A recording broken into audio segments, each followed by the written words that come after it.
I loaded into this factory raid, and there's a weird player around me. It's like he knows where I'm going and he's trying to preempt me and camp me in a corner. And then something really fucking magic happens, and this is why experienced players are paranoid about cheating. Now, bear with me, there's an explanation. Just look at this.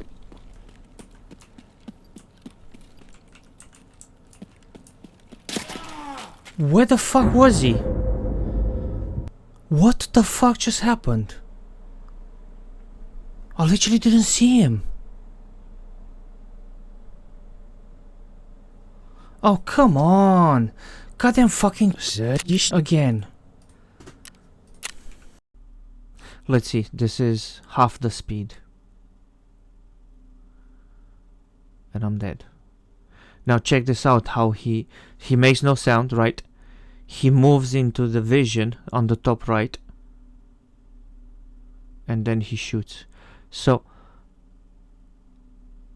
I just can't understand how bad can you be with cheats to do that. But whatever, who fucking cares? It's just an opinion, right? Nobody, absolutely nobody takes this serious anymore, because cheaters are just trolls at the end of the day.